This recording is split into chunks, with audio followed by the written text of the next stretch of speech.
What's going on, guys? G2 here. Welcome back to the bench. And what we're going to do today is we're going to talk about the differences between 5.56 and 2.23 and 2.23 Wylde, specifically barrels. So, if you think one is better than the other, just hang around, because you might be surprised and you might find out that you're putting the wrong barrel in your AR.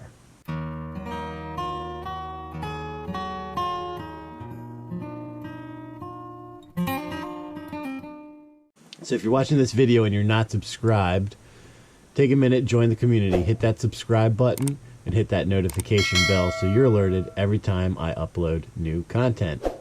If you're already a subscriber, welcome back.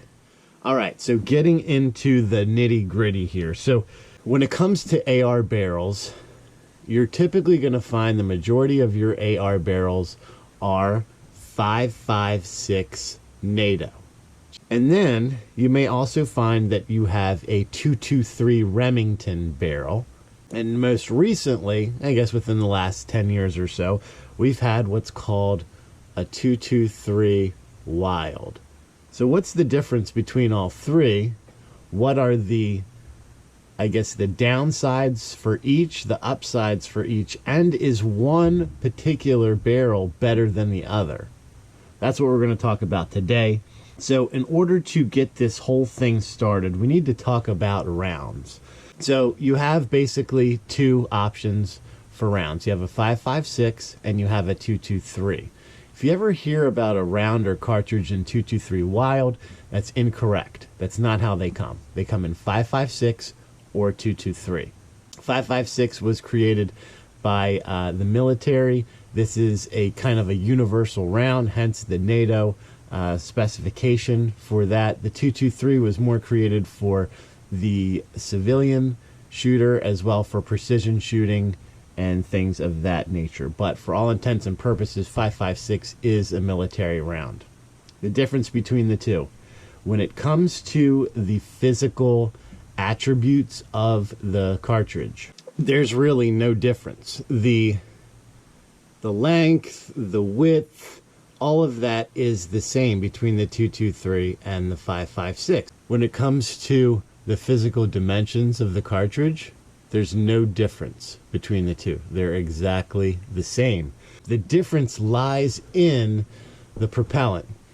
5.56 is typically loaded a lot hotter than a 2.23 cartridge. That means is when you fire a 5.56, there's going to be a lot more pressure, a lot more expanding gas on this cartridge than if you were to fire a 2.23.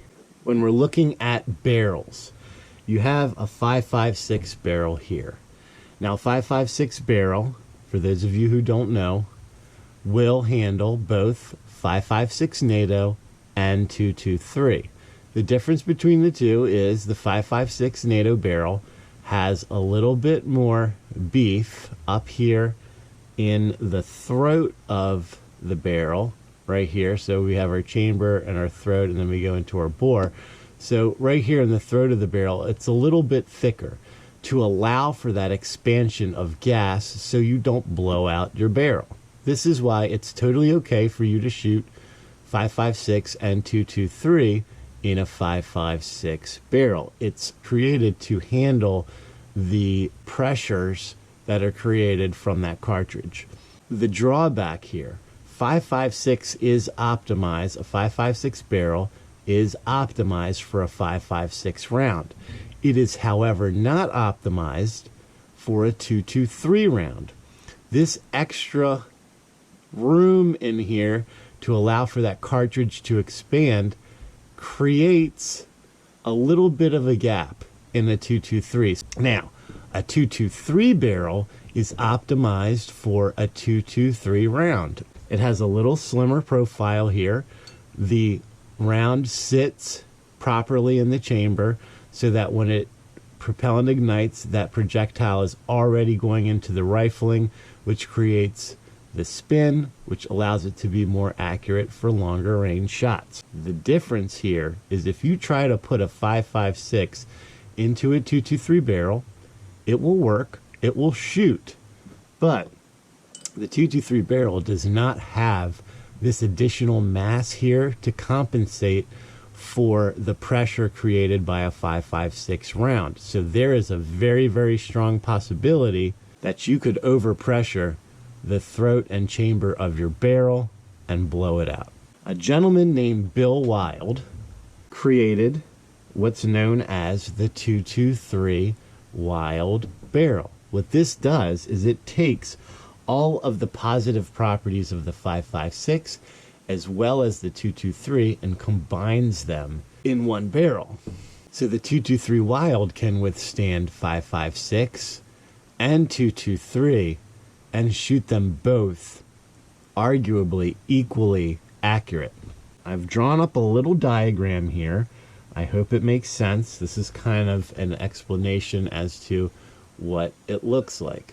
So here we have a rough profile of the 5.56 NATO barrel. So here is our chamber, and then our throat is right here, and then we have our bore. So this is where our rifling accesses.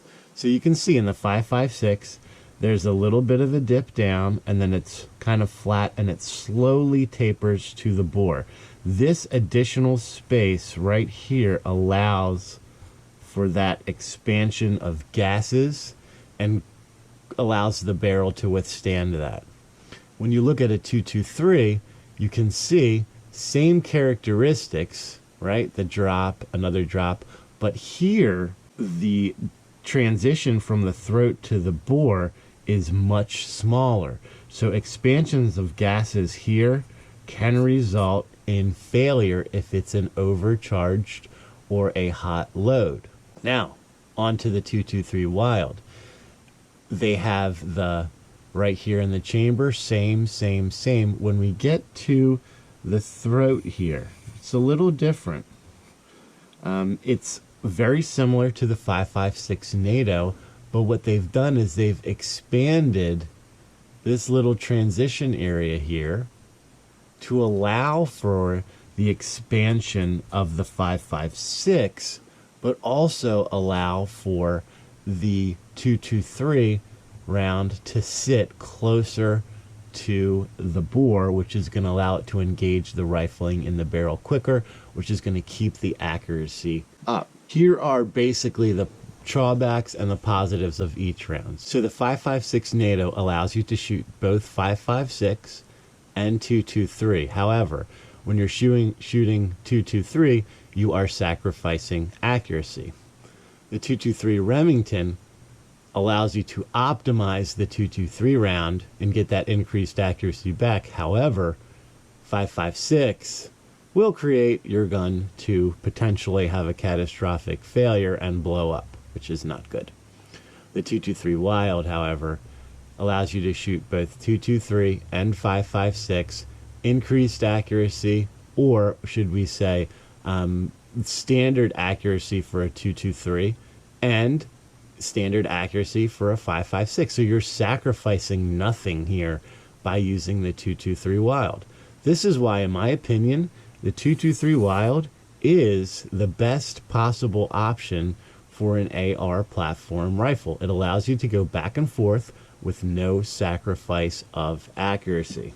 So when we're in an ammo shortage like we are right now, you may not be able to get 5.56. You may only be able to get 223, and you're not going to be really shooting it at the highest level that it should be shooting at because you're sacrificing accuracy by using that 5.56 barrel. And then you have your 223 Remington, which is only optimized for that 223. But your 223 Wylde takes both of these. It's kind of like they had a baby, and that's what it turned into. So, my suggestion to all of you, if you are building a gun, or let's say you have one currently that is barreled in 5.56, I would consider looking at changing that barrel out to a 223. I think you're going to see increased accuracy when you're shooting 223 as opposed to when you're shooting 5.56. So guys, that's kind of the breakdown of the two. On our new build that we're doing it in 223 Wylde. I have converted almost all of my rifles over to 223 Wylde for this particular reason. Some of my older builds were done in 5.56. When you buy a kit, they're typically in 5.56. Just be very, very careful. You should know what barrel you have on all of your rifles. You don't want to have a 223 and load a 5.56 in that. You may get through fine. You may be able to shoot it for 6, 7, 8 months okay. But that one time, eventually, that throat here is going to fail, and it's going to be bad news for you. So please be careful and ensure that you're shooting the right caliber out of the barrel that you have. Please leave any comments, questions you have below. I know a lot of people have done videos on this. I hope I've simplified it for you guys. And until next time, make sure that you're practicing safe weapons handling at all times and treating every weapon as if it was loaded. God bless America. G2 out.